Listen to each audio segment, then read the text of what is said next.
In 50 years of activity, Suzuki have produced 3 million outboard engines.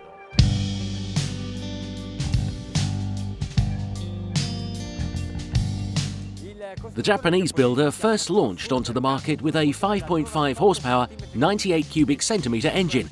That was in 1965. Suzuki Motor Corporation main activity is automobile, as you know, and motorcycle is the second issue, and marine business is third in the size of business. But in terms of the, let's say, image, high quality image on a high image for the high class people, marine is, let's say, the first important sector. Also, in terms of the profitability, we have some room to make some business in this sector. As a manufacturer of the engine in total, and this was a natural selection for us to start for outboard engines, because we already have experience for the motorcycle and the automobile. And we started actually 50 years ago. And this experience makes us, let's say, ready for serving to our customers. This is, really experience should be, let's say, helpful to help our customers. This is our philosophy. Suzuki was the first producer of outboard motors to use oil injection in their two-stroke engines in 1980. 1987 saw an important landmark as the United States Association of Nautical Builders awarded them the DT200 for the most innovative product. 1980 saw the electric fuel injection system used for the first time. But in the whole story of Suzuki, the most famous engine is the 9.9 horsepower, which they've been producing for over 20 years. For us, the outboard engine is used always on the water, so that's why the engine shouldn't be breaking down. This is an important thing. So always I ask the engineer to make the engine never break down on the water. Otherwise, our customer faces the risk. So that's why this is the most important thing for us. Suzuki was the first to launch a 300 horsepower engine onto the market, which was in 2006.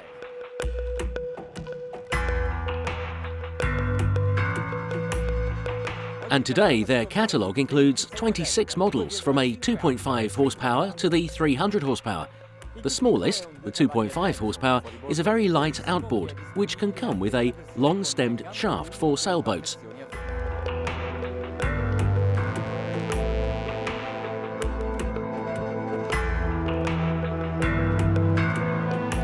The new 9.9, 15 and 20 horsepowers are the most evolved and the lightest on the market. The lightest is an important characteristic of these engines, that they are often carried by hand and installed on the tender or the launch just when it's about to be used. And then there's the weight issue that's important too in terms of balance. Because when you mount an outboard that's too heavy, the front of the boat raises up and it's difficult to get it to plane. All three engines, even the 9.9, has electronic fuel injection and the lean burn system, the very same that was developed as a petrol saver for the big Suzuki outboards. The Suzuki 25 and the 30 have 3 inline cylinders and camshaft and are the lightest in their power class.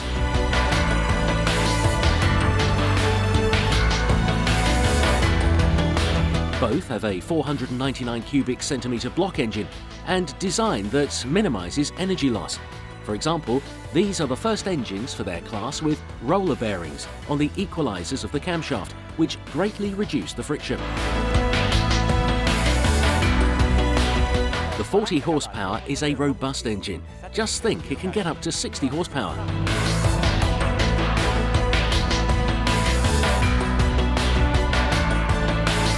It is the only one in its power to be equipped with a self-adjusting oil bath timing chain, i.e. it doesn't need any maintenance. The block has 3 cylinders and 4 valves, each with a twin camshaft. The electronics of the engine automatically reduce the consumption and the cruising speed, and the ignition, which comes with just a simple touch of a key. It is, however, an engine like many other small Suzukis, having all the top technology.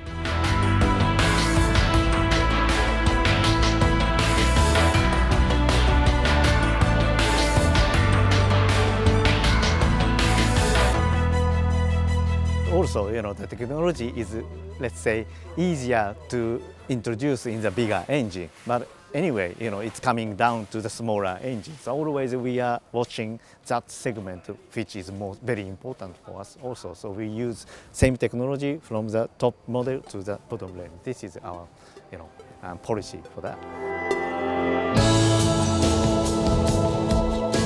The new 150 and 175 Suzuki units are particularly vigorous. They've got a higher cylinder capacity, in fact, almost 3 litres, to go just that little bit beyond for more power and torque. Distribution comes from a twin camshaft which looks after those 16 valves. The 175 horsepower comes with a variable VV phasing system too, which optimises performance at all speeds. Of course, it's got lean burn consumption that lowers the stoichiometric ratio to 18:1. That means that there is 18 times the amount of air to petrol.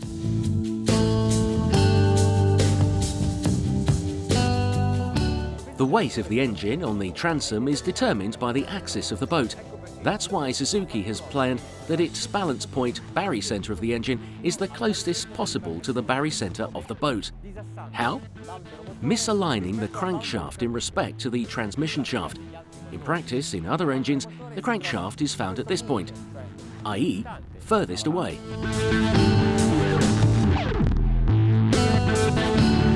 The DF200 is the latest offering. It's a 4-cylinder developed around a big block, 2,867 cubic centimetre big block, and in respect to its competitors with 6-valve cylinder, it's obviously more compact and lighter. It uses the consumption and emissions lean burn system and the robust shaft that's seen in the 250 and 300 horsepower, allowing propeller rotation to go either left or right by simply changing the electrics.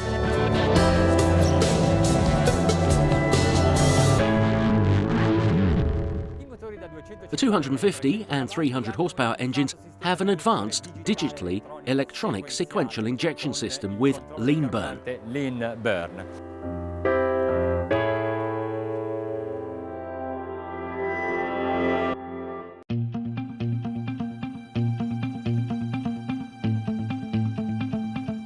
For those who want to personalize their outboard, Suzuki offers tanks by GP Design.